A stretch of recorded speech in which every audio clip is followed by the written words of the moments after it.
샬롬, 언어의 온도 세 번째.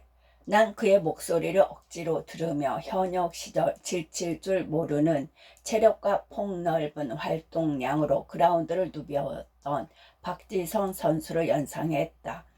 사내의 지구력에 박수를 보내고 싶었다. 어쩔 수 없이 통화 내용도 엿듣게 됐다. 그가 토해내는 모든 얘기가 내 귀로 날아들었다. 그 친구는 남을 배려할 줄 몰라. 뭐 대충 이런 내용이었다. 본인에게 하는 말인가? 그렇다면 통화를 하면서 자성찰까지 하는 것인가? 급기야 사내는 통화 막바지에 폭발적인 고음을 자랑하는 가수가 샤우팅을 하듯 우렁찬 목소리로 외쳤다. 난 말이지 똑같은 말 되풀이하지 않는 사람이야. 난 말이지 똑같은 말 되풀이하지 않는 사람이야. 난 이 문장이 왜 이리 웃기던지 웃음을 참느라 혼이 났다. 희극적 요소가 다분하지 않은가. 똑같은 말을 되풀이하지 않아 라는 말을 되풀이하다니 역시 사람은 흥분하면 자신이 내뱉은 말과 행동을 비교하거나 대조하지 못하는 법이다. 다만 한편으론 사내가 처한 상황을 알지 못하는 내가 그를 일방적으로 비난하는 건 도의적으로 문제가 있다고 생각이 들었다. 그래서 그의 모든 행동이 어쩌면 포스트 모더니즘에 입각해 현대인의 비극적 자화상을 고발하는 행위예술일지도 모른다는 꿈보다 해몽식의 상상을 하며 가방에서 이어폰을 꺼내 귀에 꽂았다. 찰리 채플린이 그랬던가. 세상사는 멀리서 보면 희극이지만 가까이서 보면 비극이라고. 그 말이 새삼 무겁게 다가온다. 자신에게 어울리는 길. 단편 소설의 거장으로 꼽히는 안톤 체호프가 쓴 희곡 중에 벚꽃 동산이란 작품이 있다. 19세기 러시아 봉건 귀족 사회가 붕괴하고 신흥 부르주아가 부상하는 과정을 날카롭고 처연하게 그린 작품이다. 몰락한 지주 라프네스키아는 호화스러운 파리 생활을 정산하고 가족과 함께 고향으로 돌아온다. 하지만 남은 거라곤 곧 경매에 붙여질 벚꽃 동산뿐이다. 하필 왜 벚꽃 동산일까? 안톤 체호프는 어떤 이유에서 벚꽃 동산을 희곡의 무대로 삼은 것일까? 내 생각은 이렇다.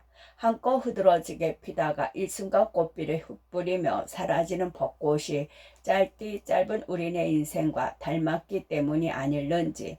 경제적으로 궁핍해진 친척들이 나네프스키아에게 변화를 강요하면서 이야기의 갈등이 고조되고 극은 막바지로 치닫는다. 그녀의 친척과 주변 사람들은 말한다. 어서 꿈에서 깨어나 현실을 직시하라고. 그래야 살아남는다고. 하지만 과거에 갇혀 사는 라네프스키아의 귀에 이런 조언이 들릴 리 없다.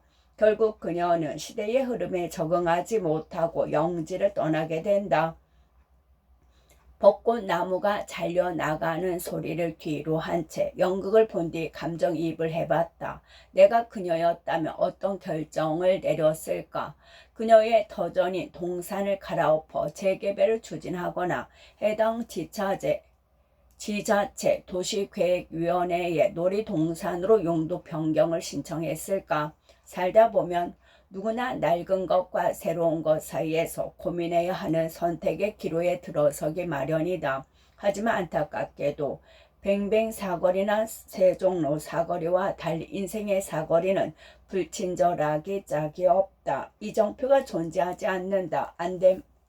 안내판이 없다는 건 그릇된 길로 들어서면 불행의 나락으로 떨어질 수 있다는 의미보다는 애초에 길이 없으므로 어디든 갈 수 있다는 뜻에 가까울 것이다. 정해진 길이 없는 곳을 걸을 때 중요한 건 솔직함이 아닐까 싶다. 눈치와 고치에만 연연하다 재치 있는 결정을 내리기는커녕 삶을 그르치는 이들을 나는 수없이 봐왔다. 가끔은 마음속에 도사리고 있는 내 욕망과 상처를 끄집어내 현미경 들여다보도 꼼꼼하게 관찰해봄직하다. 솔직히 말해 솔직하기 참 어렵지만 그래도 시도는 해봐야 한다. 남을 속이면 기껏해야 벌을 받지만 나를 속이면 더 어둡고 무거운 형벌을 당하기 때문이다. 후회라는 형벌을. 원래 그린 것과 그렇지 않은 것, 원래 그런 거라니까. 학창 시절은 물론이고 졸업 후 사회생활을 시작하면서 귀에 딱지가 않도록 듣는 말이다. 신통한 문장이다. 마법의 지팡이 같은 이 한마디가 모든 상황을 단번에 정리한다. 상대가 아무리 얼토당토하는 궤변을 쏟아내도 웬만해선 도를 달 수 없다. 그게 아닌 것 같은데요. 하고 이의를 제기하는 순간 자칫 엉뚱하고 삐딱한 사람으로 인식되거나 항명파동을 일으킨 장본인으로 낙인 찍힐 수 있기 때문이다. 원래 그렇다라는 표현에 익숙한 우리는 질문에도 익숙하지 않은 것 같다. 수업 시간만 해도 그렇다. 교사도 학생도 질문을 독려하지 않는다. 질문을 안 했는데 답을 먼저 가르쳐 준다. 그래서 답만 열심히 외운다. 어쩌다 궁금한 거 있나요? 하고 질문을 받으면 선생님의 시선을 외면하기 바쁘다. 궁금한 게 생긴다. 왜 우리는 질문을 아끼는 걸까? 궁금한 게 별로 없는 걸까? 아니면 궁금한 내용을 표현하는데 서툰 것일까? 어쩌면 원래 그러니까를 남발하는 문화와 관련이 있을지 모르겠다. 경험과 준칙을 강조하는 화법에는 정답은 이미 정해져 있다. 는 전제를 깔리기 마련이고 그런 심리는 다른 해석과 호기심을 원천 차단한다. 이는 최근 답 정너라는 신조어로 진화했다. 답은 이미 정해져 있으니 너는 대답만 하면 되는데 뭐 그런 논리이다. 질문을 허용하지 않는 문화가 외부로 향하는 건 그렇다 치자. 문제는 그런 태도가 내부로 향할 때다. 질문하는 법을 잃어버린 이들에게 선택지는 크게 두 가지인 듯하다. 수능 아니면 체념이다. 특히 체념은 슬픈 단어다. 국어사전에 실린 체념의 정의는 이렇다. 희망을 버리고 아주 단념하는 거 무서운 이야기다. 희망을 삼켜 버린다니. 이런 까닭에 오지 탐험 전문가들은 다음과 같은 이야기를 곧잘 한다. 조난자를 죽음으로 내모는 건 식량 부족도 체력 저하도 아닙니다. 조난자는 희망을 내려놓는 순간 무너집니다. 체념은 삶에 대한 의지까지 꺾습니다. 세상이 변해도 너무 빨리 변한다. 하룻밤 자고 일어나면 다음 날이 낯설기까지 하고 심지어 오름과 구름의 기준도 시시각각 변한다. 정답은 없다. 아니 모두가 정답이 될 수 있고 모두가 오답이 될 수도 있다. 복잡한 사실과 다양한 해석만 존재할 뿐이다. 사정이 이러한데 세상에 원래 그러한 것이 얼마나 되겠는가. 그렇지 않은 경우가 더 많다. 삶도 사람도 그리 단순할 리 없다. 이쯤에서 이런 반론이 나올지도 모르겠다. 어느 날 갑자기 의문을 품는다고 해서 모든 고민이 풀리는 건 아니잖아. 맞다. 질문만으로 현실의 문제를 일시 해소할 수는 없다. 다만 질문은 답을 구하는 시도만을 의미하지 않을 것이다. 정말 좋은 질문은 무엇이 문제인지 깨닫게 한다. 그리고 문제를 인식하는 순간이야말로 문제를 해결하는 첫 번째 발판인지 모른다. 사람은 누구나 가슴속에 낙원을 품고 살아간다. 우리는 그것을 꿈이라고 부른다. 낙원에 도달하려면 일단 떠나야 한다. 어떻게? 호기심이라는 배에 올라 스스로 물음을 던지고 자신만의 길을 찾는 수밖에. 돌이켜보면 내 내면에서 스물스물 피어올랐던 질문처럼 절박하고 명확한 것도 없었던 것 같다. 그리고 그걸 따라가는 과정에서 널찍한 신장로는 아니지만 나만의 새끼를 발견하곤 했다. 호기심이 싹틀 때 원래 그렇다라는 말로 억누르지 않았으면 한다. 원래 그렇다는 말로 억누르지 않았으면 한다. 삶의 진보는 되게 사소한 질문에서 비롯된다. 한 해의 마지막 날, 달력을 뜻하는 영어 단어 캘린더의 어원은 라틴어 칼렌다리움이다. 회계, 장부, 비톡족 정도의 의미가 있다.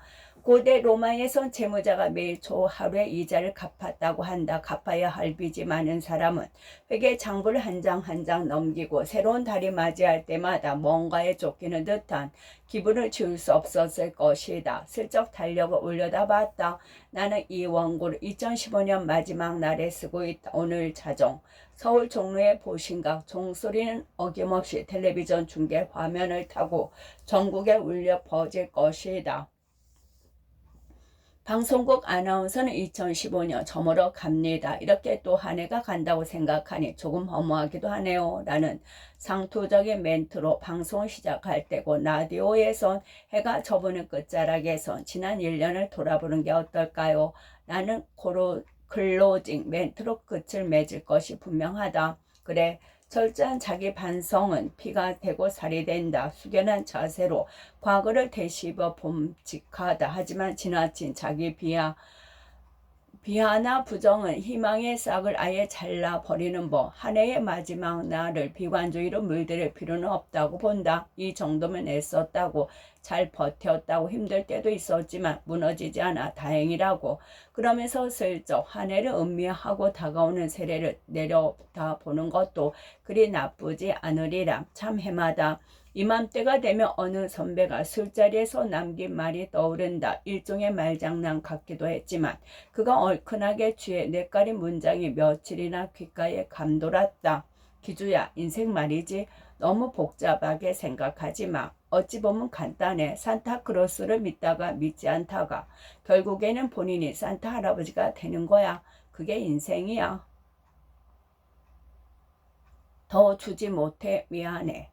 지난 겨울 주말이었다. 밀린 업무로 정신이 없었다. 창밖을 내다봤더니 밤새 내린 눈이 얼어붙으면서 전국의 도로가 태능 아이스링크 비슷하게 변해 있었다. 추위도 기승을 부렸다. 두꺼운 옷을 껴 입어도 칼바람의 한기가 느껴질 정도였다. 그날 오후 어머니가 급한 볼일이 생겨 외출하셨는데 날이 저물도록 돌아오지 않으셨다. 안 되겠다 싶어 무작정 차를 몰고 길을 나섰다. 전화기를 들었다. 지금 어디에 계세요? 버스 정류장에서 추위에 떨고 있는 어머니와 연락이 닿았다. 잠시 뒤 꽁꽁 얼어붙은 몸을 이끌고 어머니가 힘겹게 차에 오르면서 작은 소리로 입을 열었다. 미안하구나 기주야. 부모는 참 그렇다. 아침 저녁으로 밥을 차려주고 자신의 꿈을 덜어 자식의 꿈을 불려주고 밖에서 자신을 희생해서 돈을 벌어다 주고 그렇게들 줬는데도 자식이 커서 뭔가 해드리려 하면 매번 미안하다라고 말한다. 단지 받는 게 미안해서가 아닐 것이다. 더 주고 싶지만 주지 못하니까. 그래서 부모는 자식을 향해 미안하다고 입을 여는 게 아닐까. 난 어머니의 말을 듣고도 못 들은 채하며 콜록콜록 공연한 기침만 해댔다. 어떤 말은 일부러 못 들은 척해서 그냥 공중으로 날려버려야 한다. 굳이 민망하게 2번, 3번 주고받으며 서로의 심경을 확인할 이유가 없다. 괜신의 마음만 더 아프다. 나는 어머니가 흘린 말의 무게가 너무 무겁게 느껴졌다.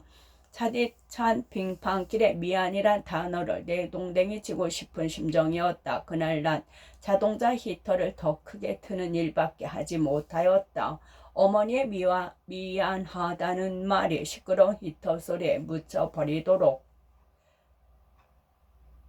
부모와 자식을 연결하는 끈.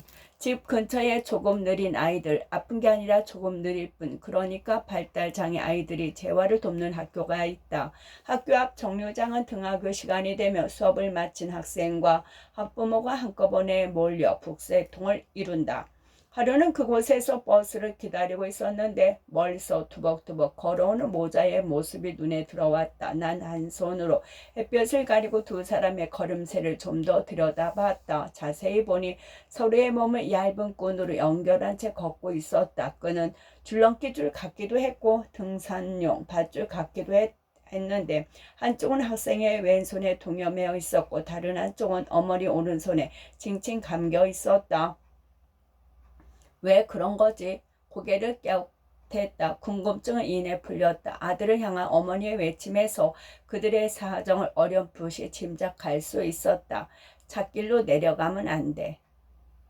어머니는 아들과 의사소통하는데 애를 먹는 듯 했다. 길거리에서 아들의 동선을 통제하기 위해 어쩔 수 없이 끈으로 몸을 동여맨 것이 아닐까 싶었다. 일순 임신부의 자궁 안에서 편안히 휴식을 취하는 대하의 모습이 내 머릿속에 그려졌다. 대하는 뱃줄을 통해 영양을 공급받는다. 자궁 밖으로 세상으로 나오는 과정에선 그 줄을 끊어내야 한다. 하지만 내가 목격한 어머니와 아들은 서로의 몸뚱아리를 여전히 대줄로 연결하고 있는 것처럼 보였다. 아직은 서로에게서 떨어질 수 없다는 듯.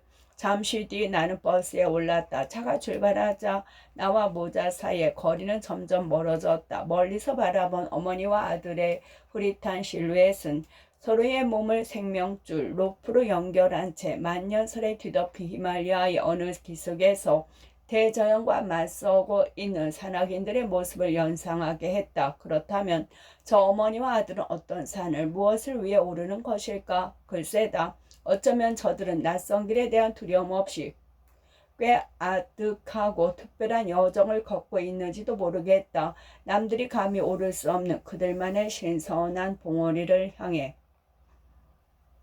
애지욕 기생. 비가 올 듯 말 듯 우중충한 새벽, 일산 국립암센터 정류장에서 버스를 기다리고 있었다. 이곳에선 서울로 출근하는 직장인뿐만 아니라 병원에 입원한 환자의 가족으로 추정되는 사람들로 꽤 많이 탑승한다. 한 번은 40대 후반쯤 돼 보이는 여성이 내게 말을 걸어왔다. 여기 서울역 가는 1200번 버스 서요? 양손 손에는 오랫동안 병원에서 지낸 듯한 흔적이 보였다. 옷가지와 입을 보따리가 장뜩 들려 있었다. 저도 1200번 탑니다. 오면 알려드릴게요. 마침 버스가 도착했고 그녀와 나는 나란히 올라탔다. 몇 분쯤 지났을까? 그녀의 휴대전화 벨소리가 요란하게 울렸다. 당신인교? 환자가 잠 안 자고 뭐해요? 병상에 있는 남편에게서 걸려온 전화인 거 분명했다. 난 바로 뒤에 앉아 있었기 때문에 의도치 않게 통화 내용을 엿듣게 됐다. 오래전 일이었지만 그녀가 남편에게 읊조린 한마디가 아직도 잊히지 않는다. 그녀는 꽤 긴 통화를 마치면서 뭔가를 고백하듯 말했다. 그래요. 당신의 곁에 있어 참 다행인 것 같아요. 나도 당신 덕분에 버티고 있나 봐요. 나는 이 말을 듣고 괜스레 가슴이 울렁거렸다. 한편으로 의문도 들었다. 아니 환자의 보호자가 환자 덕분에 버틴다니 무슨 말이지? 고개를 깨우타는 사이 번쩍하고 머리를 스치는 글귀가 있었다. 애지욕 기생이란 말이 버뜩 떠올랐다. 사랑은 사람을 살아가게끔 한다 정도로 풀이할 수 있다. 나는 이런 생각에 휩싸였다. 어쩌면 그녀야말로 애지욕 기생을 몸소 실천하고 있는 건 아닐까. 닥친 현실은 녹록하지 않지만 남편을 향한 애틋한 사랑을 동력으로 삼아 주어진 삶을 버티고 안 이겨내고 있는 게 아닐까. 짐작컨대 그녀는 남편에게 틈틈이 전화를 걸어 마음 깊은 곳에서 끌어올린 진심 어린 말로 사랑을 고백할 것이다. 그렇게 소중한 사람의 아픔을 어루만질 것이 분명하다. 그리고 그런 순간 과정을 통해 자신이 살아야 하는 이유를 확인할 것이다. 당신이 있어 참 다행입니다. 라고 속삭이며 글다 극다 그리움. 글이 동사 극다에서 발생했다는 보는 시각이 있다. 글쓰기는 긁고 새기는 행위와 무관하지 않다. 글은 여백 위에만 남겨지는 게 아니다. 머리와 가슴에도 새겨진다. 마음 깊숙이 꽂힌 글귀는 지지 않는 꽃이다. 우린 그 꽃을 바라보며 위안을 얻는다. 때론 단촐한 문장 한 줄이 상처를 보듬고 삶의 허기를 달래기도 한다. 글쓰기는 그림과 유사한 측면이 있다. 공통 부모는 그리움이다. 누군가를 그리워하는 마음을 종이에 긁어 새기면 글이 되고 그러한 심경을 선과 색으로 화폭에 옮기면 그림이 되는지도 모른다. 그림을 품지 않고 살아가는 사람은 없다. 닿을 수 없는 인연을 향한 아쉬움, 하늘로 떠나보낸 부모와 자식에 대한 애틋한 마음, 결코 돌아갈 수 없는 과거에 대한 향수 같은 것은 마음속에 너무 깊이 박혀 있어서 제거할 방도가 없다. 채아물지 않은 그리움은 가슴을 헤집고 돌아다니기 마련이다.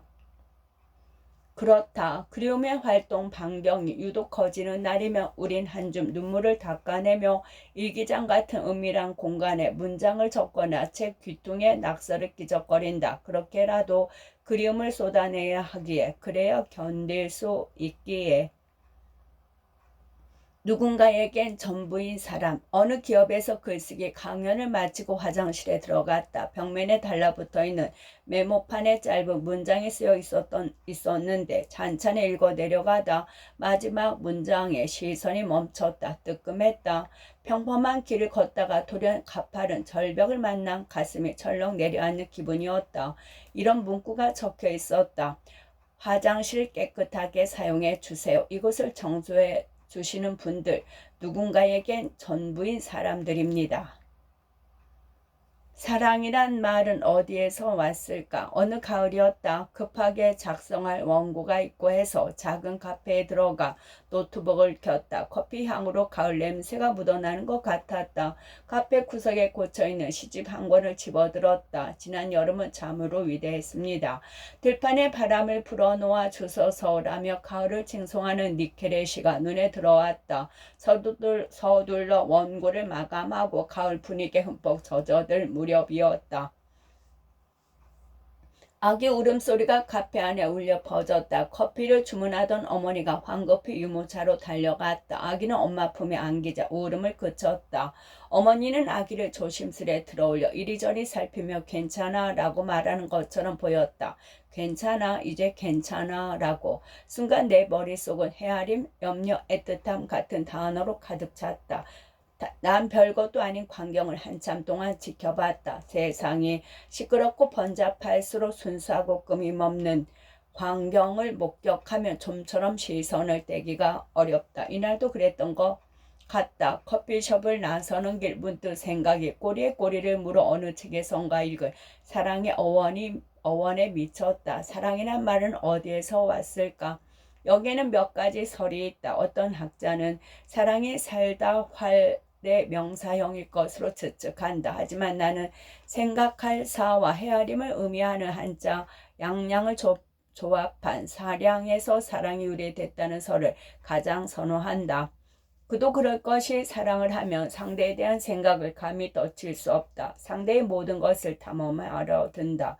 이유는 간단하다. 사랑에 빠지는 순간 상대는 하나의 세계, 하나의 우주, 하나의 시대이므로 어제는 노트북을 켜고 사람을 입력하다가 실수로 삶을 쳤다. 그러고 보니 사람에서 슬며시 받침을 바꾸면 사랑이 되고 사람에서 은근하게 몸을 빼면 삶이 된다.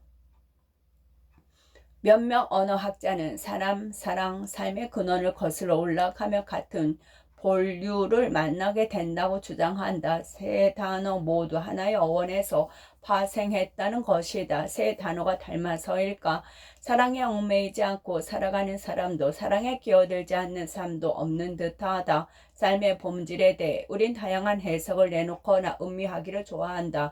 해밍웨이는 인간은 파괴될 수는 있으나 패배하진 않는다라고 했고 어느 작가는 작은 인연과 오해를 풀기 위해 사는 것이 인생이라고 읊조렸다. 우린 다른 누군가를 만나기 위해 살아가고 있는 건지도 모른다라는 영화 대사도 한 번쯤 되새길 만하다. 나는 어렵게 이야기하기보다 사람, 사랑, 삶 이 세 단어의 유사성을 토대로 말하고 싶다. 사람이 사랑을 이루면서 살아가는 것, 그게 바로 삶이 아닐까. 사람이 사랑을 이루면서 살아가는 것, 그게 바로 삶이 아닐까.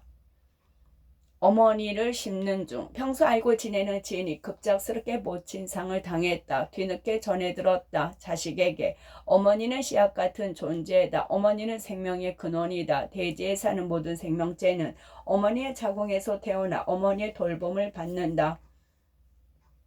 그래서 어떤 자식들은 입을 벌려 어머니의 하는 음절만 발음해도 넋나간 사람처럼 닭똥 같은 눈물을 주르륵 쏟아낸다. 어머니를 먼저 떠나보낸 지인의 소식을 접할 때마다 머릿속을 맴도는 짧은 시가 있다. 문인수 시인의 하관이다. 시인은 어머니 시신을 모신 관이 흙에 닿는 순간을 바라보며 묻는다라는 동사를 쓰지 않고 씹는다라고 표현한다. 어머니를 씹는다고 이제 다시는 그 무엇으로도 표현하지 마세요. 지금 어머니는 씹는 중. 사람을 살찌우는 일. 어머니를 모시고 병원에 다녀왔다. 쇠잔한 몸으로 병실에 누워있는 부모의 모습은 바싹 마른 장작개비를 떠올리게 한다. 그걸 지켜보는 일은 고역이 아닐 수 없다. 눈이 아릴 정도로 아름다웠던 나무에서 꽃과 이파리가 후두둑 떨어져 나가 앙상한 가지만 남은 처참한 광경을 두 손이 결박당한 채 바라봐야 하는 처지이기 때문이다. 그 안타까움을 이루다 말할 수 없다. 어찌할 도리 없어 지독한 무력감을 느끼게 된다. 어머니는 응급실에서 링거 주사를 맞는 동안 핏기 없는 입술을 겨우 벌려 가쁜 숨을 몰아쉬었다. 어느 시인의 표현을 빌리자면 목련 어머니의 등에 살며시 귀에 대면 아픈 기침소리가 들려올 것만 같았다.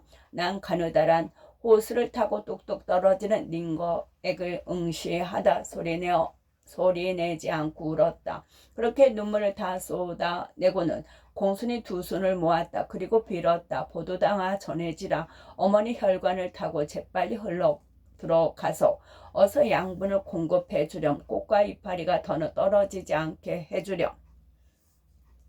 내 바람이 통했는지 링거를 더아질 무렵 어머니는 안정을 되찾았다. 한편으론 자신의 소임을 다하고 장렬하게 사그라진 링거액이 대견해 보이기도 했다. 어머니를 부축해서 병원을 나서는 순간 링거액이 부모라는 존재를 속배 닮았다고 생각했다. 뚝뚝 한 방울 한 방울 자신의 몸을 소진해 가며 사람을 살찌우고 다시 일으켜 세우니 말이다. 눈물은 눈에만 있는 게 아니다. 서재를 정리하다 너덜너덜한 노트를 발견했다. 어머니의 일기장이었다. 한쪽 모서리가 움푹 찌그러져 있었고 먼지와 습기가 범벅됐는지 표지를 넘기자마자 쾌쾌한 곰팡내가 획 올라왔다. 다시 책장에 꽂아 놓을까 하다가 호기심이 당겨 앞부분을 훑어보았다. 거기엔 자식을 향한 부모의 마음이 빽빽한 문장으로 새겨져 있었다. 전 몇 페이지를 읽으면서는 어린 시절 추억이 떠올라 나도 모르게 빙그레 미소 지었다.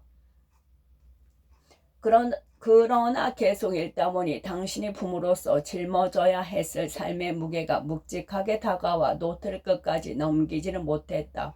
최근 부쩍 쇠약해진 어머니를 생각하니 눈물이 날 것 같아 황급히 덮어버렸다. 눈물은 눈에만 있는 게 아닌 듯하다. 눈물은 기억에도 있고 또 마음에도 있다. 대체할 수 없는 존재. 찬바람이 불던 늦가을 편의점에서 물건을 고르는데 40대 초반쯤 돼 보이는 남자가 걸어 들어왔다. 사내가 낡은 모자로 작업복에 묻은 흙을 탈탈 털어낼 때마다 뿌연 먼지가 일었다. 힘겨운 하루를 보낸 듯했다.